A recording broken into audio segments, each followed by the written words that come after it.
In 2023, a team of archaeologists and geneticists from the University of Aberdeen and Liverpool, John Moores University, did something no one had ever managed before. They cracked open the sealed genetic code of the most mysterious people who ever lived in Scotland. The Picts, the painted people, the tattooed warriors who stopped the Roman Empire at the edge of the known world, who carved symbols into standing stones that no living person can fully read, and who then, somewhere in the mist of the early medieval period, seemed to vanish from history entirely. For centuries, the great theories said the Picts came from somewhere exotic and far away, from Scythia on the Black Sea, from Thrace in southeastern Europe, from lost islands in the Northern Ocean. The medieval chroniclers wrote that they were foreign invaders, a strange race with no connection to anyone else in Britain. When the scientists finally sequenced 2 complete Pictish genomes, extracted from skeletons buried in cemeteries at London Links in Fife and Ballantor in Easter Ross, dated to between the 5th and 7th centuries, they published the results in the journal PLOS Genetics. And the truth turned out to be stranger than the myth. The Picts were not foreign invaders from the Black Sea. They had been there all along. Their closest genetic relatives, the study found, are the people living in Western Scotland, Wales, Northern Ireland, and Northern England right now.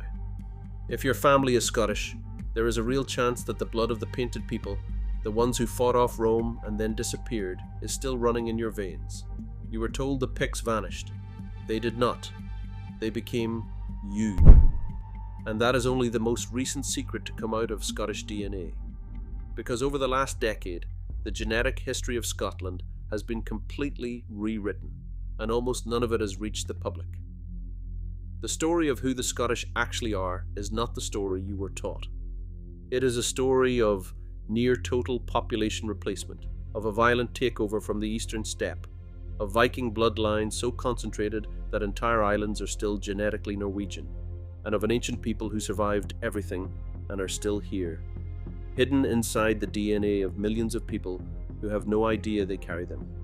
This is the real genetic history of Scotland, and by the end, you will understand your own ancestry in a way that no school ever taught you.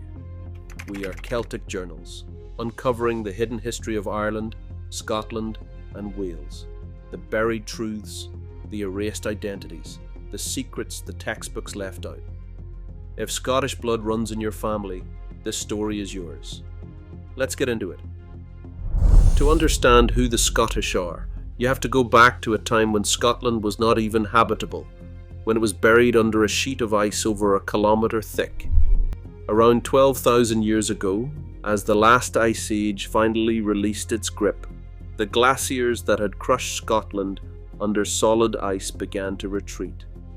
For the first time in tens of thousands of years, the land became livable, and the first humans walked in, following the herds of reindeer and wild horse across a landscape that has long since vanished beneath the North Sea. These were Mesolithic hunter-gatherers, and the genetic evidence we now have about them, drawn from skeletons across Britain like the famous Cheddar Man, tells us they looked nothing like modern Scots. According to the ancient DNA analysis, these first people had dark to black skin and pale, striking blue eyes, a combination that no longer exists in the same way anywhere in Europe. They were the first Scots. They hunted, they fished the rivers and coasts, and for thousands of years they had the land entirely to themselves. And then, almost completely, they were erased. Around 4000 BC, a new people arrived, the Neolithic farmers. They came ultimately from Anatolia, modern-day Turkey, the cradle of agriculture, and they spread across Europe over thousands of years, bringing wheat, barley, cattle, and sheep. In Scotland, these people built some of the most astonishing monuments in human history, structures older than Stonehenge and older than the pyramids of Egypt. At the heart of Neolithic Orkney, they raised the Ring of Brodgar, the standing stones of Stennis, and the extraordinary village of Skara Brae. a stone settlement so well preserved you can still see the beds, the shelves, and the hearths of people who lived more than 5,000 years ago. These farmers dominated Scotland for nearly 15 centuries, and then they too were almost entirely replaced by one of the most dramatic population turnovers in the history of the human species. If you are finding this fascinating, hit subscribe right now. Celtic Journals is uncovering the buried history of the Celtic nations, and every subscribe helps us reach more people who deserve to know where they truly come from. Now to the takeover that made the modern Scot. Around 2500 BC, a people swept into Britain that geneticists call the Beaker culture, named for their distinctive bell-shaped pottery. And what they did to the existing population is almost difficult to comprehend. According to the landmark 2018 study published in the journal Nature by Inigo Olalde and Harvard geneticist David Reich, which analysed the genomes of 400 ancient Europeans, the largest study of its kind at the time, the arrival of the Beaker people in Britain was associated with the replacement of approximately 90% of the existing gene pool within just a few centuries. 9 out of every 10 people. The farmers who had built Skara Brae and the great stone rings were genetically swept away. The Beaker people carried something new in their blood, a genetic signature called steppe ancestry, traced back to the Yamnaya, a population of horse-riding, war-fighting pastoralists from the Pontic-Caspian grasslands north of the Black Sea, in what is now Ukraine and southern Russia. They were among the first people on earth to tame the horse. They brought metalworking, bronze, and almost certainly the early Indo-European language that every Celtic tongue would eventually descend from. This is the genetic foundation of the modern Scot. The dominant male lineage of Scotland today, the Y chromosome haplogroup R1b, arrived with these Bronze Age steppe people and replaced the older Neolithic lineages almost entirely.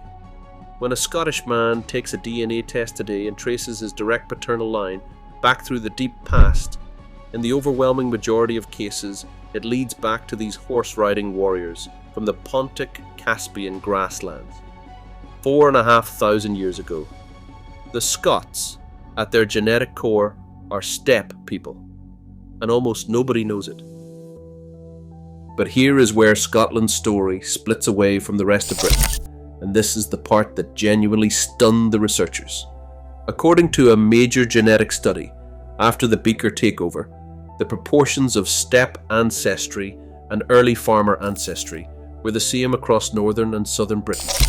But then, sometime between approximately 1300 BC and 800 BC, a third major migration flowed into southern Britain, into what is now England, from continental Europe, raising the proportion of early European farmer ancestry there.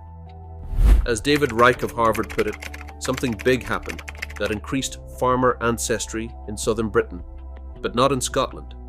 The Scots kept more of their ancient steppe inheritance. Genetically, this is one of the deepest and oldest dividing lines in Britain. The line between Scotland and England is not just political, and it is not just cultural. It is written into the DNA, and it has been for 3,000 years. If your ancestors came from Scotland, you carry more of that ancient Bronze Age steppe signature than your neighbours to the south. Take a second and let that sink in, and while you do, drop a comment telling me which part of Scotland your family came from. The Highlands, the Lowlands, the islands, the borders, every region has its own genetic story. Hit the like button too, it genuinely helps this video reach more people with Scottish blood. Now to the Iron Age, and the people who became the Picts. By the Iron Age, the people of northern Scotland had developed into the society the Romans would encounter, and failed to conquer. When the Roman legions pushed north in the 1st and 2nd centuries AD, they met a wall of fierce resistance from the tribes the Romans called the Caledonians, and later the Picts. Rome built Hadrian's Wall, and then the Antonine Wall further north, not to keep out a foreign invader, but to wall off a people they could not subdue. The Picts were, in the truest sense, the people Rome could not break. And the 2023 genetic study finally told us who they really were. The Picts were not exotic migrants. They descended directly from the Iron Age people who had lived in Britain for centuries, themselves the descendants of those Beaker-era steppe people. The study found genetic continuity, stretching from the Iron Age through the Pictish period and into the present-day population of Scotland. The DNA also overturned another old myth, the long-standing claim repeated for centuries that the Picts were a matrilineal society where inheritance passed through the mother's line. The genetic evidence from the London Link Cemetery showed that the individuals buried there did not share direct maternal ancestors, which does not fit a matrilineal kin group. Almost everything the medieval chroniclers told us about the Picts turned out to be wrong. The painted people were not strangers from the Black Sea. They were the deep-rooted ancient population of Scotland itself, and their genetic signature is strongest today in the west of Scotland, in Wales, in Northern Ireland, and in the north of England. If you are carrying any of this with you, do me a quick favour and hit subscribe. This is exactly the kind of buried history Celtic journals exist to dig up, and every subscriber helps us reach more people who deserve to know it. We have videos coming on Irish DNA, the Lost Kingdoms of Wales, and the Highland clearances, so turn on notifications too. Now to the Vikings, and the part of Scotland that is, genetically, still Norway. In the late 8th century, the Norse arrived, and in the far north and the islands of Scotland, they did not just raid, they settled, they conquered, and they stayed, leaving a genetic mark so deep that parts of Scotland are, to this day, more Scandinavian than Scottish. The numbers are extraordinary. According to research from the University of Edinburgh's Viking Genes Project and studies published in the journal Heredity, the islands of Orkney and Shetland carry the highest concentration of Norse ancestry anywhere in Britain. In Shetland, overall Scandinavian ancestry has been estimated at around 44%.